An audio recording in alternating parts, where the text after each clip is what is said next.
I am super excited. I hope all of you are enjoying Planetary Health First, Mars Next. My name is Michael Mann, the host, and this is a really amazing founder, entrepreneur here, Eyal. If you could introduce yourself real quick before we get going. I'm so glad you're here. You're just the company's, the founder that we really like to highlight here at Planetary Health, trying to make the Earth better, make the people better. So glad you're here.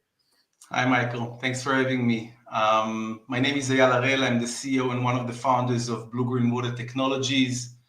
We started the company with the premise of cleaning up water. We're dealing with a problem known as harmful algal blooms.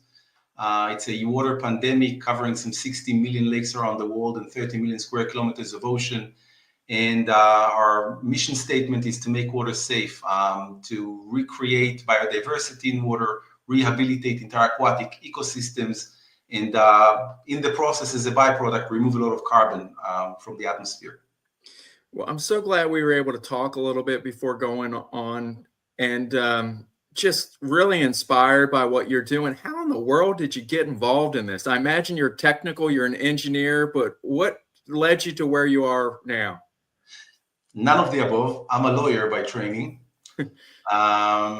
It's my brother's fault. My older brother has a PhD in environmental microbiology. He studied the microorganisms that we were targeting.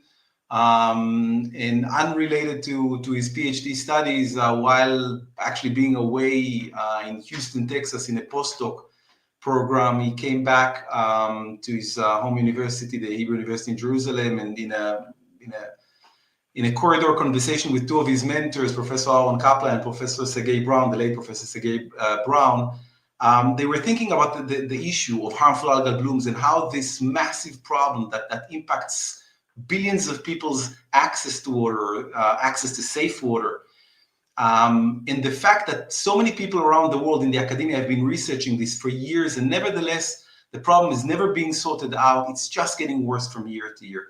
And they came up with a solution that I never know whether to describe it as stupidly genius or geniusly stupid. It was so brilliant that immediately they came to me. I had the business background. I had a different venture before. And I brought in another partner, and the five of us basically wrote the first patent and went to set up a company and started developing something that was never developed, which is a solution for lakes and oceans at large. And so that's, I mean, 70% of Earth is water. And so we're talking about, if you really want to make the biggest meaningful impact to change this phenomenon on a macro, holistic, you're going at it the right approach.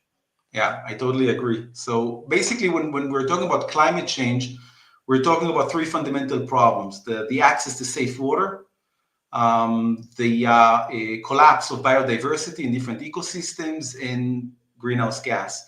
And water is really where they all converge. So water safety is obvious. But where you have harmful algal blooms, and again, we're talking about a global pandemic. I mentioned 30 million square kilometers of ocean, 60 million contaminated lakes. This is where biodiversity breaks at the microbial level, and everything breaks from there on. And then the byproduct of these microorganisms to do what they do most efficiently in nature, which is to take up carbon and at the same time release a lot of methane and nitrous oxide into the atmosphere. So being able to fix that problem, we can improve water safety in terms of water quality and water availability. We can improve biodiversity because we take out of the equation the dominant toxic problematic species, and we can solve very efficiently the issue of greenhouse gas, by the way, not just CO2 again, but also other very potent greenhouse gas that are being emitted in the process of an active bloom. So what would you like, what's the most important thing we can talk about here today? All three items are super important, and they're all interrelated. And this is where this is really getting exciting, because you pointed out very accurately the ability to create impact at the macro level. I'm talking about making some serious dent in the fight against climate is definitely in water. And water, as everybody knows, is under-investigated, under-researched, and I'm not even talking about underfunded. And so what we do is super impactful and fast. We are able to give you an example of a project we did in South Africa on the border of Botswana.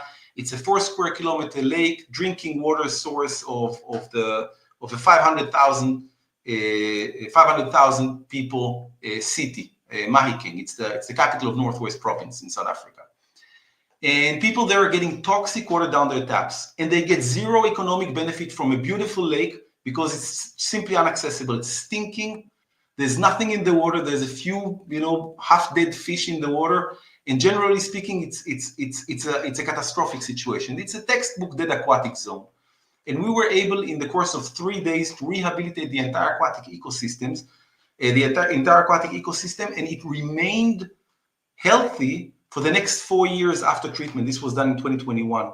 And that has nothing to do, at this point, with the treatment itself. It's simply when you give nature a fighting chance, and this is absolutely amazing to see it in real time. When you give nature a fighting chance, it can fix itself really, really quickly. What we do in a matter of hours is we create conditions that cause the entire toxic population in the water to collapse.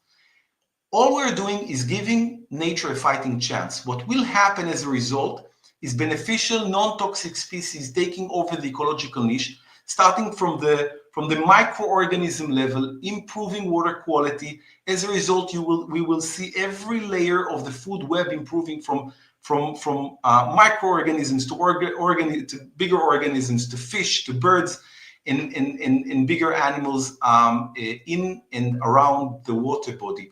And that takes weeks to months. And the reason why the lake doesn't regress back to unhealthy conditions is not because we're still there, because the product we put in the water basically dissolved within hours from treatment.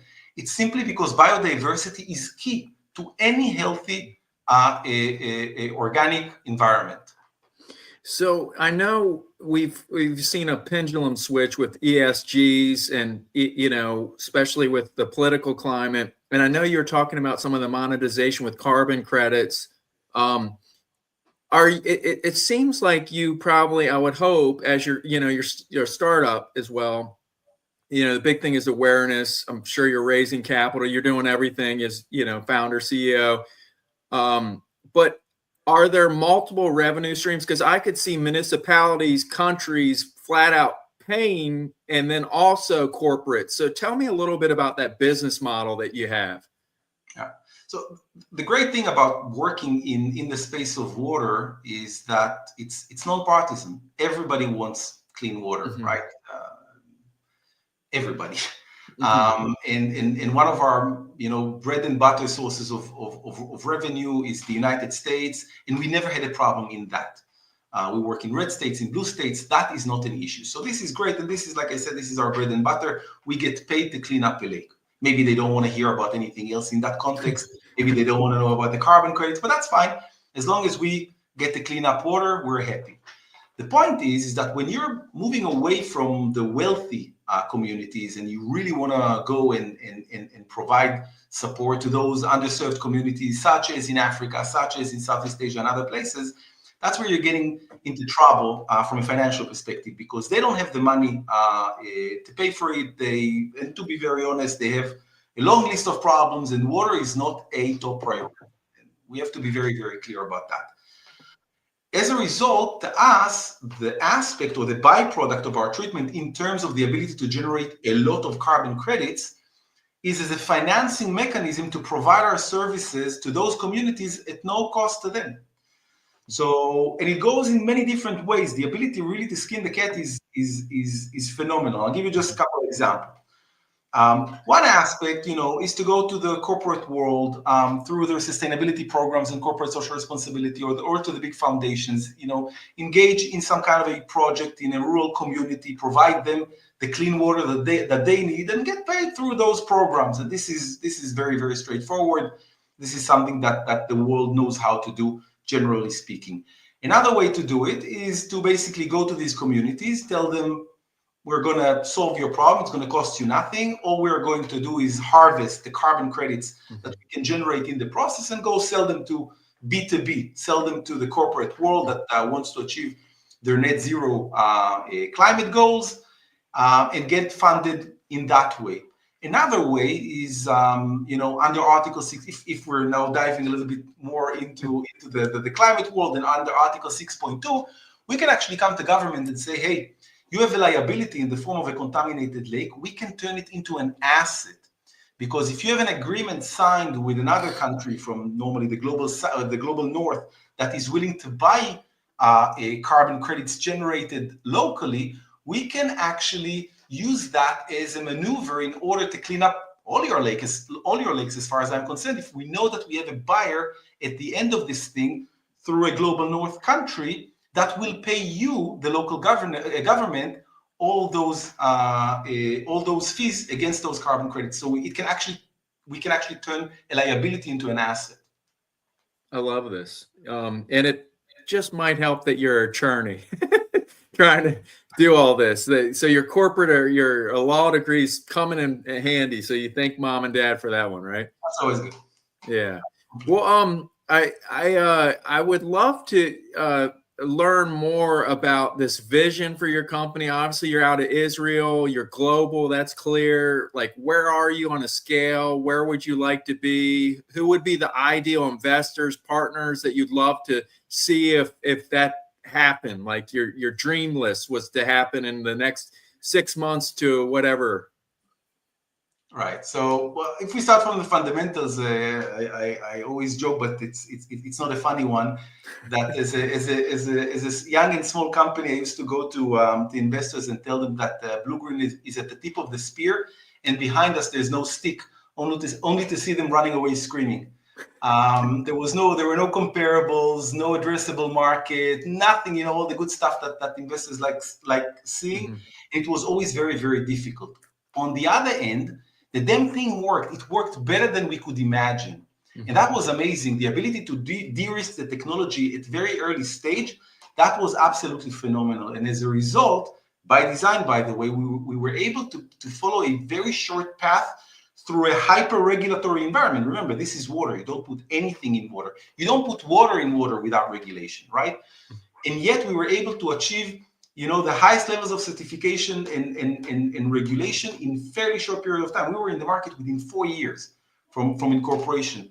So we were in a situation that even though, we weren't, swimming in money and we didn't have any fancy investors or anything like that, we were always viable. This company was never going to go bankrupt because there was always a need for what we were doing. Mm-hmm. However, if you really want to grow and scale as quickly as you want to scale, then you still need additional investments. And so this was hard work to bring in more and more investors, and at the same time develop alternative financing mechanisms to be able to generate the impact that we're trying to generate. So this is what we were doing. Now, fast forward, we were able to develop a first methodology to quantify carbon credits through harmful algal bloom mitigation. And we started expanding on this. So now we're working with multiple registries, registering more elaborate, more accurate ways and means to quantify carbon credits. And at the same time, we're trying kind of to build a capacity, an organizational capacity to operate as quickly as possible and as big as possible. So working...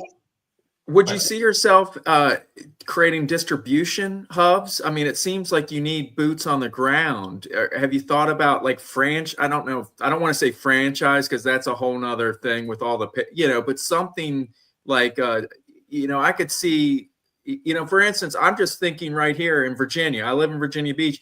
We have a man-made dam that, and I don't want to get but they need your solution. And we've had all these different problems, and most of it, I hate to say it, it's these Americans want green yards at all costs. And, the fertilizer then runs off and you get all this crazy out. They need your solution. Yeah.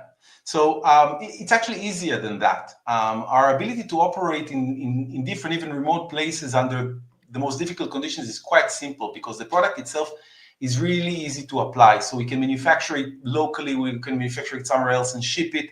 The application itself is super, super simple.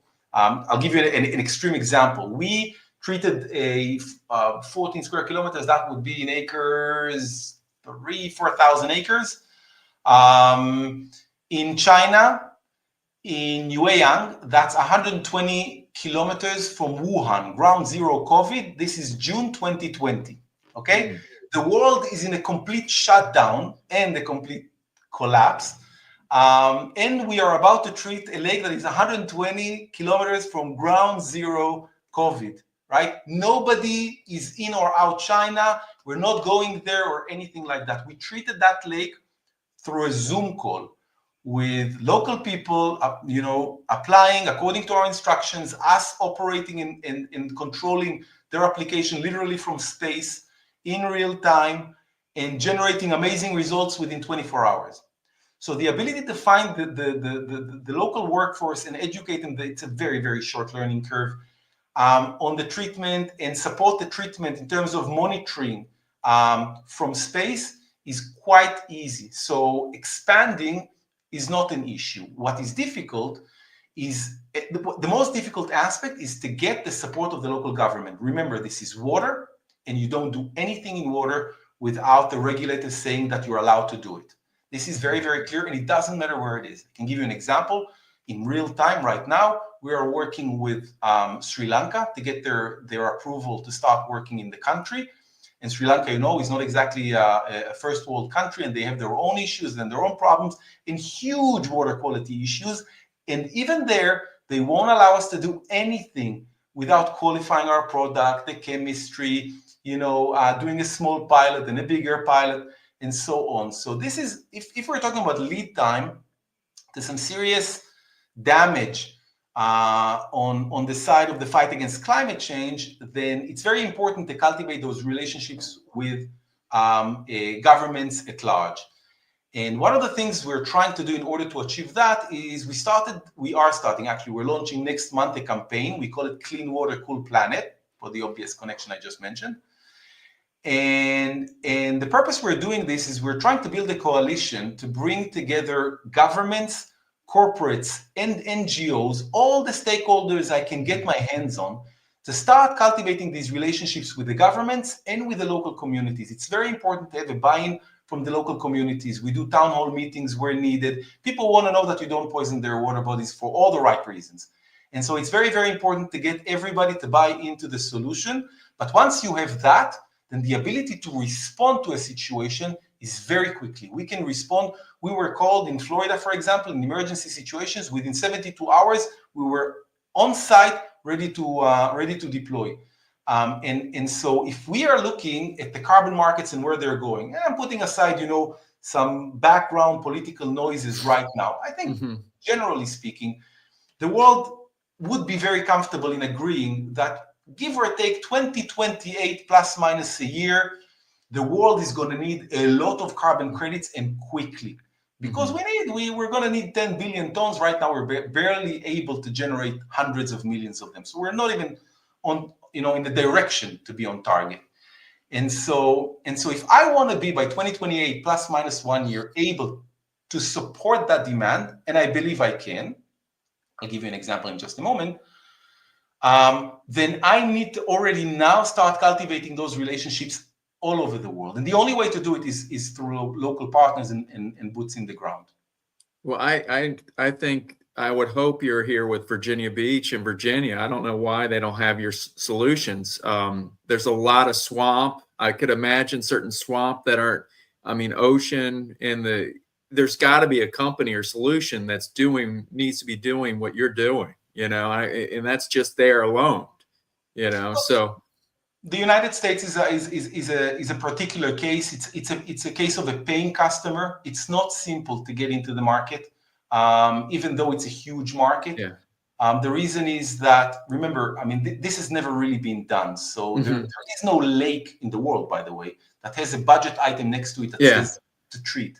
And so this is something we need to overcome in terms of market education. But I would hope to be able to talk with you further more on this, because you don't create a newsletter podcast calling it Planetary Health First, Mars Next, and not want to do real good stuff like you're doing. And it's a matter of everything is about finding, there are some amazing solutions. And it sounds like you have on a practical level, because all we've been hearing about is AI. Well, geez, let's, and this, that's for the monitoring. Yeah. Well, I'm sure there is something that you have on the platform on the back end which does that. We won't even, well, we can cover that maybe. I don't know. But when I hear about, because I've always been troubled that we can't agree that we need clean air. I don't care if maybe ESG was an overreach and the way they were doing it, kind of funding's different, like the way they would give one company a higher rating than another company based on all the paperwork and unfortunately, if it's disingenuous, but in the reality is, from what I'm hearing, you really tackle it, or really, we need water, we need it safe. And not only that, there's people that will pay directly for it because they need water. It's a necessity, just like oxygen, air, clean air. And then you have the other thing, which is this huge global mechanism with carbon exchange. And so I know a little bit about it, but from a solar, working with a family farm, I never knew before I started the family farm, no one knows where electrons come from. You don't know where electrons, it's no different than carbon credits. It's all contractual. And so we got 11 states in the United States, PGM, which is this big energy off taker. And whether it's solar, whether it's nuclear, in the end, everything's contractual. So I get what you're, not to the, it's your company, but the need for these marketplaces and then to solve real problems. So I really love this. Where should we go? We still have plenty of time to cover a lot in this conversation. So maybe it's worth pointing out for a second, and actually dovetailing on the aspect of climate at large and the issue of greenhouse gas, the real potential we have here. Because remember,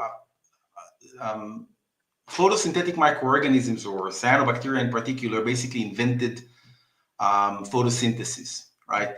They are the reason why trees are green, and they are responsible for 50% of the oxygen that we breathe right now, even though they make up 0.5% of the total plant material on Earth.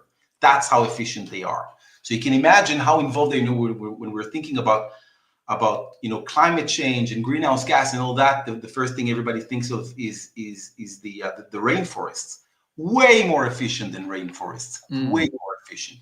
And so you can imagine that their contribution to the solution is equally important. And in that sense, you're talking about Mars next. There's one little problem in Mars, other than getting there, is that there's no oxygen there. And by the way, one of the solutions they're thinking of is contaminating Mars with cyanobacteria to start the activities. Maybe in a billion years, we'll go back and there will be an atmosphere over there. But until then, we need to deal with what we have here. These are the cards we have. And the best way to do it most efficiently is essentially piggybacking on natural processes. Mm-hmm. Now, cyanobacteria and generally speaking, microalgae have been developing these mechanisms for billions of years. They are doing it most efficiently in nature, hands down. And so when they now grow out of proportion, they are actually creating an opportunity for us to piggyback on their natural processes in order to reduce and remove a lot of carbon. Now, we did the first project in Utah about a year ago, where we treated a 500-acre lake. It was our first carbon project end-to-end. Mind you, it's, again, on the technology side, the remediation of a lake, there is no technological risk. We've done this 1,000 times, so this is not an issue, but we've never done a carbon project. And this is more complicated from a bureaucratical perspective. There are a lot of paperwork to be done, third parties that take samples, verifying, validating, certifying, complicated. So we wanted to do a first end-to-end project. And this was a contaminated lake in Utah, about an hour north of Salt Lake City. And we were able to turn a dead aquatic zone within 10 days into clean water. I mean, you can see this from space with a naked eye. And I can drop you the photos of the before and after. It's pretty cool. Yeah, I would love that afterwards. We do a newsletter. So after we publish this and get it out there, any resources or references that are really well and appropriate and correspond, please share with us. Brilliant. Now, the point is, it took us a couple of months, of course, to qualify the carbon credits. We were able to generate nearly 13,000 tons of CO2 equivalents. Now, if you compare it to 2023, this was the treatment was in September 25th, 2023. Now, if you compare, according to one of the resources, CDR.FYI, the total yield of the world of high-quality carbon credits in the entirety of 2023 was less than 130,000 tons. We were able to generate 10% of that in a couple of hours on September 25th of that year. So when we're looking at the overall potential for carbon removal, and again, this is a byproduct of making water safe. My main motivation is to make water safe. But the byproduct means if you calculate how much carbon you can remove and reduce from the atmosphere through harmful algal bloom mitigation, we're talking about something in the range of 5 to 15 billion tons in fresh water alone, and in the dozens of billions of tons in the ocean per year. Which means for the first time we can actually talk, when we're talking about greenhouse gas, not about a very problematic target, which is net zero, because net zero means it's going to get worse until it doesn't, but talk about net negative, which actually means to reverse climate change altogether. How do we remove more than we emit? Not how do we remove as much as we emit? And that's where it's getting really, really exciting. And again, to me, this is a financing mechanism. I want to make people's water safe, and that's the way I can do it. Mm-hmm. So is there currently like a futures market? I mean, I know, where is that with the carbon market right now? To what degree is it and what is it not? What could it be? It's not that sophisticated yet, obviously. The carbon market is maturing. The voluntary carbon market is still relatively small, something in the range of $1.5 to $2 billion a year. There's the compliance market, which is way more mature, but it has other issues. The good news, they're starting to merge the two markets. And again, I think there is a consensus that sometime in the next couple of years, we'll see the markets mature, the demand becoming less elastic and more concrete, and the world, putting the money to translate the urgency into some actual action. And we want to be ready when that happens. So, for example, one of the things we started putting together is something that is, we wanted to make something that is not, on the one hand, to make a huge dent in the fight against climate change, and at the same time, something that is real, not some kind of a pipe dream that who knows if and when. And so we looked at Africa as a continent and its water issues in general, right? And by looking at its water problems, I'm not talking about Victoria Lake. Victoria Lake is 60,000 square kilometers, really bad condition, but it's 60,000 square kilometers. And frankly, I'm not sure exactly how I'm approaching a 60,000 square kilometer at this stage of my company's life. So we decided let's look at something that is tangible, that is within reach. And we basically filtered all the water bodies in Africa, narrowed it down to lakes that are between 1 to 50 square kilometers. And if you call me tomorrow and say, hey, there is a lake and there is a funding for that lake, whatever kind of funding, and it's 1 to 50 square kilometers, a couple of weeks I'm there. So this is something we can definitely do. And we identified about 4,000 lakes. And again, this is kind of very broad strokes of the brush. And so we narrowed it further down to be very, very particular and precise about the requirements that we wanted from these lakes, narrowed it down to 1,500 lakes. So if we're talking about 1,500 lakes, 1 to 50 square kilometers in Africa, we're able to fix the water of 150 million people in the continent, improve their water quality, water availability, and all the good stuff on the environmental side that come with clean water and biodiversity, and at the same time generate something in the range of 200 to 300 million tons of CO2 equivalents or carbon credits. And that is basically doubling the total capacity of the world today to generate carbon credits. And this is something that, again, within reach, something that I can see between sites and say I can do that.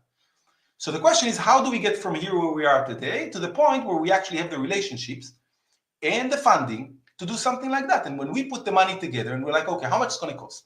What does it mean to clean up the water to 150 million people in a continent? $1 billion. Pocket change, in global terms, and the impact is just phenomenal. Yeah, talking about ROI, I mean, it's just breathtaking. It's exponential. What do you think, while we're, coming towards the latter part of our conversation, should we share more about some of the projects that you're doing, some of the projects that you'd like to do, any kind of right partners that you'd like to, I mean, I think this awareness is really helpful, of course, as we discussed. Yeah, definitely. So again, we're starting a campaign. We're launching it next month. We call it Clean Water, Cool Planet, for obvious reason, where we are calling for stakeholders to join forces, whether it's government, whether it's corporate or non-government, to help us start listing and prioritizing and cultivating the relationships with all these governments where it's most needed. We really want to be able to provide support to communities that need. We are doing as much as we can, but again, we're a small company, so our ability to create these relationships is quite limited. We need the boots on the ground to help, bridge the gap and identify those places, help us prioritize those places, put the funding for these places, whether it's because somebody wants to buy the carbon credits or they want to engage in corporate social responsibility. Some would call it biodiversity credits or water credits. It takes all the above, right? But if individuals, if organizations, if governments really want to be involved in something that is very, very meaningful, very, very tangible, and within a very short time frame, then this is the way to do it. And we can use every help that we can get. It's very interesting. I didn't even think about this prior to you coming on. My mother was very involved at an early age when I was younger as a social activist, I guess would be the best. Save the Bay, it's an organization. And the Chesapeake Bay, a lot of that was totally dead. I could imagine only if they had your solution what that would be. So I hope that we can help facilitate, those are just critical. It seems like, of course, putting oysters, reharvesting oysters, which I'll eat a few like that, but all these different wetlands and these natural things as well. But it seems like your solution can really so effectively be part of that as well. Right. I mean, even if you take the United States as an example, this is amazing how it's difficult to share information, right? I mean, we've been active since 2020 in multiple states, primarily today in Florida, in North Carolina, South Carolina, going into Maine, Maryland, other places. And yet, when we come to a new state, it's like a clean slate, Mm-hmm. You can't really bring, all your past work with you and say, hey, look at all that, talk to the other regulators, see what they think about this. You're basically starting from scratch. And this is one of the limitations in scaling. And I agree with you. I mean, we try to work a lot with local stakeholders, local communities, Save the Lake coalitions in different places. Those are the people. Those are our boots on the ground. Those are our soldiers. I like calling them the BlueGreen's army of volunteers. Basically, people that want to do good, whether it's for their own communities, whether it's for neighboring communities, or people in other places around the world that that are less advantaged than they are. And how do we shortcut? How do we shortcut the time from introduction to actually doing something that is meaningful in fixing those environments? That is the tricky part. Yeah, I think of a lot of what sort of with my little experience with our solar project that, it's a permit of use. So it always helps. I don't know what the right term is, but probably it's a user case. Like if you're in North Carolina, it doesn't translate to Maryland. And maybe if you're in North Carolina and it's a county, doesn't translate to the other county. I hate to say it, but what is the right term I'm using that when you finally have some area that has a permit or sort of use case that they can then plug that in for others?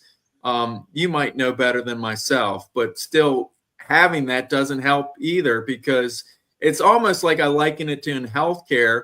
you have all these health plans, like you might have a big United Healthcare, but every city you have to sell to that same other county or locale. But are there things that you have that can be generalized to accelerate it, or Everything can be generalized, but ultimately it's all the question. It's all about recognition, right? I mean, look, when there was a strong enough demand and a strong enough push, for example, for a completely new vaccine, out of the oven for COVID, then the whole world accepted it in seconds, right? Yeah. I mean, the deployment was very, very quick.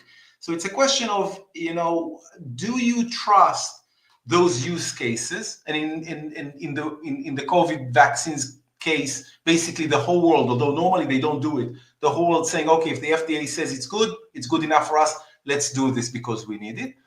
Versus, everybody is in a business as usual mode. Nobody has ever done it. I'm not risking my job for not doing it or for not budgeting it. And let's take time, do its course. And if there's more pressure, then maybe I'll do it a little bit quicker. If there's less pressure, then I'll do it a little bit slower. And this is exactly where this coalition comes to fruition, because when there is enough voices, meaningful voices that are saying, guys, we have a problem and here is a solution and it's working here, and here, and you guys need to implement it also here, then I think that will oil the wheels of bureaucracy in agreeing to deploy it quicker rather than later. So is there any sort of standard? I know with different things, there's different engineering standards. Is there a water quality international standard upon which that would help to expedite this globally, or just in the US that you guys are kind of after to help facilitate that? Right. So, when we got our first EPA regulatory approval, we thought everybody would love that. But interestingly enough, around the same time, we also got certified internationally under the NSF 60 mark. And the NSF is kind of an international, it's originally from Michigan, but it became an international standard for water treatment, particularly in drinking water facilities. So this is like the highest level of scrutiny you can get for any product in the space of water. We found out that people were way more excited to apply a product that has the NSF 60 standard rather than to have a product that has the EPA approval to it. So that was an interesting revelation. But generally speaking, even under those circumstances, you may still find multiple obstacles in the way of treating a lake. If we just take the US example, in some cases, you will always need also the state EPA to approve it. In some cases, you will need the FWC, the Fisheries and Wildlife Conservation Commission. In some cases, you will need other stakeholders to approve it. If it's privately held, then even more so. And so there will be multiple layers of approvals required to engage in a lake. In some cases, it can be sooner rather than later. And again, it's all a question of how comfortable the local regulators are with your product. Having started to work in Florida in 2020, by today, our ability to respond to situations in Florida, and we already have established a very good relationship with the Department of Environmental Quality, the DEP, Department of Environmental Protection, and other agencies, the ability to operate in Florida is much better streamlined and much quicker. However, if I want to go somewhere else, then the process is much slower, and we can't rush it. So as we're wrapping up, what would you like our audience to know? How can we help you? Where can we find you? So first of all, our website is www.bluegreenwatertech.com.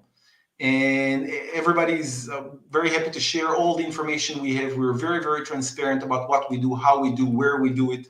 And we try to share a lot of information also on LinkedIn. You can follow me or our company. Generally speaking, it's very, very helpful if you can provide us some input and feedback, whether it is in the United States or outside. Like you said, I mean, there are people that are very active in local communities that they've never heard about what we do. We're very happy to come and support them. If they want to go and stand in front of the local regulator and suggest a new course of action to their contaminated lake, we're very happy to stand by them and have that conversation with the local regulator. Also to the international crowd, again, if you are involved, at the sustainability level of corporates, if you're working in NGOs, if you think water is relevant to you at any level, then contact us. We love cooperate with people anywhere around the world. We're active really across the world in many different countries. We started in Israel, we operate in the United States, in China, in South Africa, Ecuador, going now into Vietnam, Sri Lanka, other places, and we want to expand as much as possible. And local input is super valuable. So do contact us. Well, Eyal, it's been so awesome having you. This has been really inspiring, and thank you for doing everything you do. Thanks for having me. It's amazing.